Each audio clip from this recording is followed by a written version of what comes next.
Почитувани граѓани, должен сум да ви информирам за одредени аномалии во работењето на Советот на општина Штип, како во минатото, така и на вчерашната седница. Прво, советниците од Социјалдемократскиот сојуз не одат редовно на комисии, со што не се запознаваат со материјалот за седници на Советот, што пак доведува до неефикасност во функционирањето на истиот. Комисиите директно не се платени од страна на Советот и затоа прашувам дали затоа советниците на Социјалдемократскиот сојуз не одат на тие седници. Така ли ги застапуваат интересите на граѓаните?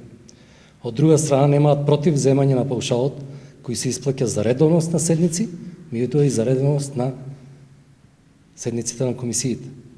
Ваквата состојба трае долго. Нивниот координатор на советничката група се нема појавено на седница на комисија за мандати и именувања, каде вообичаено покрај дневниот ред се утврдува и координацијата за седница на совет.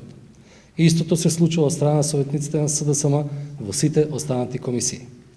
3,5 години до советот, оваа советничка група нема доставено ниту една писмена иницијатива која се однесува на било која тема, па и на тема за подобрување на живењето на нашиот град. Прашувам, затоа ли седат во советничките клупи и редовно го прибираат месечниот паушал? За ништо не сработено. Секогаш, кога ќе видат дека сме во недоволен број како позиција, ја напуштаат седницата и го блокираат работењето на советот. Вчера имаше небулозни изјави околу предлозите за доделување на освојенска награда и признанија, а нивните представници во таа комисија не се дојдени на комисија 2 години.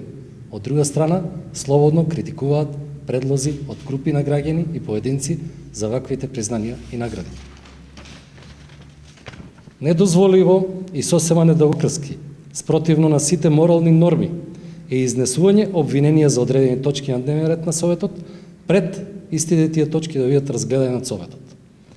Вчера бевме сведоци на давање на изјави околу точки на дневен ред за СРЦ Брегалница, кои не беа ни почнати, а веќе беа критизирани пред медиумите.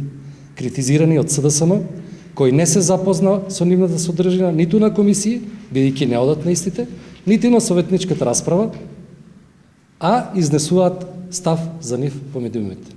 Се работи за недостаток на основна политичка култура, за политичко дилетанство, кога истите тие точки дојдоа на дневен ред, беа објаснети од стручни служби, но господата советници останаа неми пред аргументите. Сепак и наетот не успеа да го надминат и ја напуштија седницата. На седницата се случи токму обратното од тврдењето на Социјалдемократскиот сојуз. Ниту се смени цената, ниту има непочитување на роковите од страна на купувачот. Се вршеше законско усогласување на постоечкиот купопродажен процес, за да може собственикот конечно да почне со градба, бидејќи одамна се му е платено. Требало само да отидат на комисија, да ја видат расправата на седницата и ќе се увереа дека нема конспиративен заговор, вака остана само видеозапис за нивните лаги и само лаги. Ова е непобитна вистина. Ќе биде објавена во службен гласник на општината за неколку дена и сите вие ќе можете да се уверите во тоа. ВМРО-ДПМН и Коалицијата за подобра Македонија е сериозна политичка сила и ќе се спротивстави на сите манипулации на граѓаните од страна на малограѓански квази политичари, кои ја замајуваат јавноста со ширење на лаги, измислици и подметнувања. ВМРО-ДПМН и коалиционите партнери и понатаму ќе ги усмеруваат своите сили кон подобро живење на нашите сограѓани. Ви благодарам.